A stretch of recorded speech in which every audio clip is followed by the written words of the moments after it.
We're going to start, this is not part of the questioning, but did you get the black-eyed peas when you got home? I haven't eaten anything yet. Haven't eaten anything? No. I've just been looking around more or less since I've been back. You know. Now, to get down to the serious side of it, Elvis, now that the Army's part of the past, can you give us in detail some of your future plans? Well, the first thing I have to do is to cut some records. And then after that, I have the television show with Frank Sinatra. And then I have the picture with Mr. Wallace. And after that, I have 2 for 20th Century Fox. And after that, heaven knows, I don't. I suppose it'll keep me busy the rest of this year, you know. After that, I don't know. Well, Elvis, now you're really home. How does it feel? It's pretty hard to describe, I'll tell you. It's hard to get used to, you know. I mean, I've been looking forward to it for 2 years, and all of a sudden, here it is. It's not easy to adjust to it. Now that you are back, as you look back on your 2 years in the service, what was the most important thing that happened to you during your 2 years, whether it was overseas or here in the States? Well, there were a number of things that happened. I had quite a few interesting experiences. Slept out in the snow. HC rations, you know, all the regular thing. But I suppose the biggest thing of all is the fact that I did make it. I made it just like everybody. I mean, I tried to play it straight, you know, like everybody else. And I made a lot of friends that I never would have made otherwise. And all in all, it's been a pretty good experience, you know. Elvis, you still have time to serve now for Uncle Sam. Have you given any thought as to where you're going to serve your reserve training? Well, sir, I will be on the reserve status here in Memphis at the Reserve Center here. But they have a clause which covers people with traveling jobs. If you have a traveling job or if you live too far away from your reserve center, they put you on standby. Whereas you don't have to make their meetings, but you are subject to be called at any emergency or anything of that nature. Elvis, one of your future commitments, as you mentioned, is the Frank Sinatra show on the ABC television network. Do you have any idea of when this will be aired? Now, I really don't know the exact date.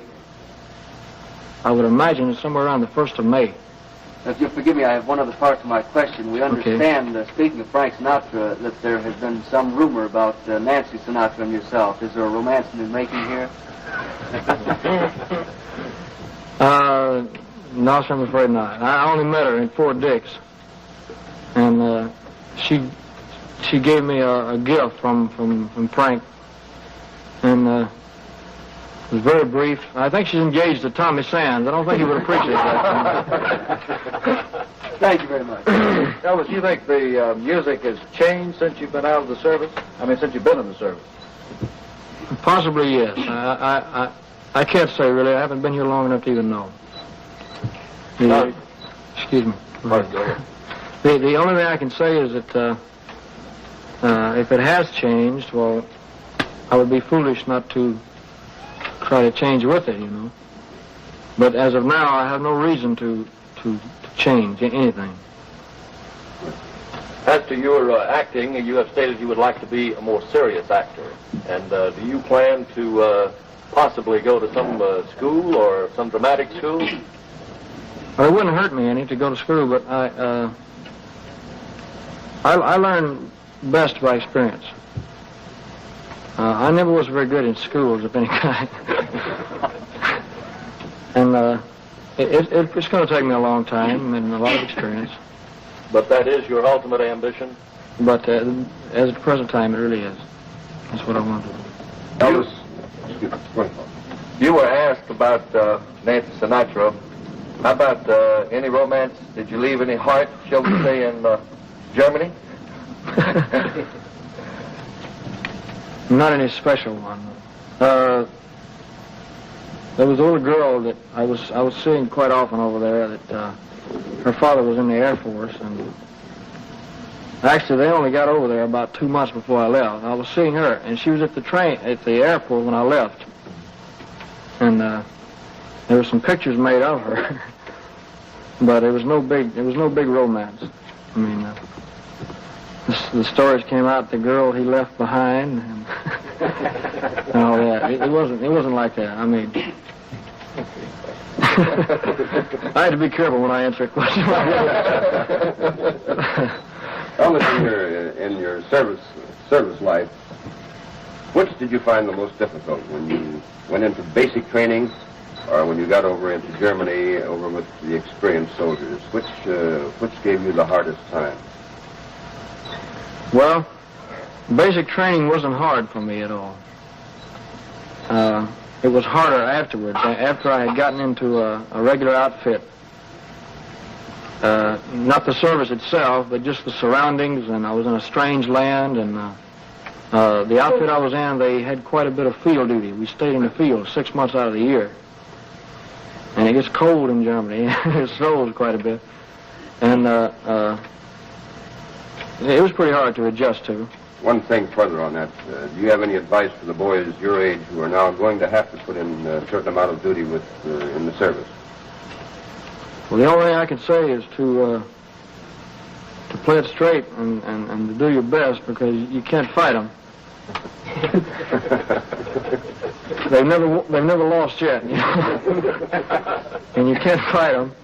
So you can make it easy, or you can make it hard on yourself. I mean, if you play it straight, get the people on your side, let them know you're trying, you as the Army would say, you've got it made. But if you're going to try to be an individual or try to be different, you're going to go through 2 years of misery. Elvis, when do you think you'll record again? And when you do you think you'll lean toward the ballad-type music or the more upbeat sounds? Well, as far as when I'll record, I really don't know. Possibly this week or next week. And what I'll record, I don't know yet. I've got quite a few songs to choose from. I've collected over the 2 years, but I don't know exactly what type or what instruments I'll use, whether it be the Firestone Orchestra or Monty Vonnie or what. I really don't know yet.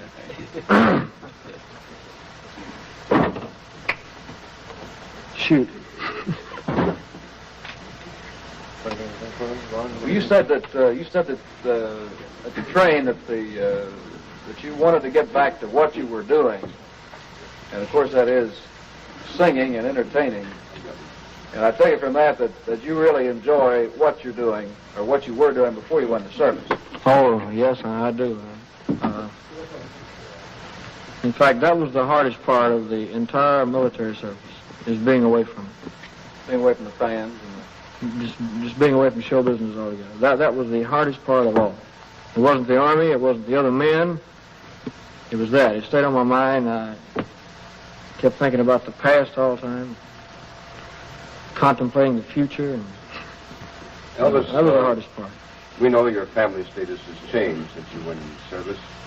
Are you going to keep Graceland? Do you have plans of moving away from Memphis, or what? No, sir, I have no plans for leaving Memphis. And you're going to keep Graceland? I'm going to keep Graceland as long as I possibly can. Well, was this Christmas tree a surprise? Well, since it's March, it's a little surprise. That's the tree we used in 1957. We can leave the Christmas tree long enough. About your tonsils and the tonsillectomy that you were contemplating while you were in the service, did you deliberately ask that it be held off until you could get to the United States and the local doctor? No, sir. Or did they improve that much? I didn't ask that. They don't like to perform surgery of any kind in Europe. They don't like to. If it's an emergency, they will. But I took penicillin and wonder drugs or whatever they call them. And I got no recurrence, huh? I had 2 attacks of tonsillitis when I was there. Elvis, did you like the food over there outside of the Army? When you would go out, you know, did you like that type of food? I never went out, Charlie. You never ate out in a restaurant? I never ate in a restaurant the entire time I was in Germany. It's funny. I either ate in the mess hall or at home, one of the two. I never, in fact, I never went anywhere while I was in Europe except to Paris. I went to Paris and on a leave, and that was all. Now, how did the fans respond to you over there as compared to here in the States? Well, it's a pretty difficult question to answer because anything I'll say, it might sound a little like I'm bragging, you know. But it was pretty much the same there as here. They had seen a lot of your movies. And the records and so forth. I'd like to go back on a tour over there someday, all of Europe, because the only thing they know about me is what they've read, records and the movies and so forth. Elvis, this is not in the form of a question, but I'd like to take this opportunity to welcome you home for everybody in Memphis and the South. Well, thank you. You'll never know how happy I am to be here.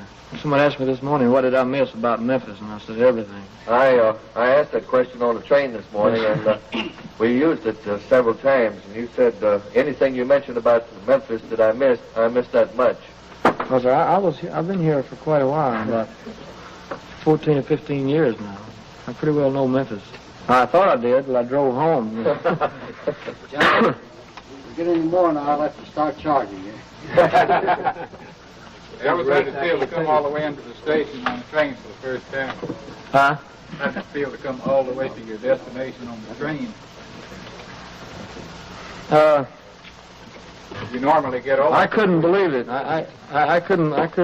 Oh, I know what you're talking about now. Escape and evasion, they call it in the Army. But,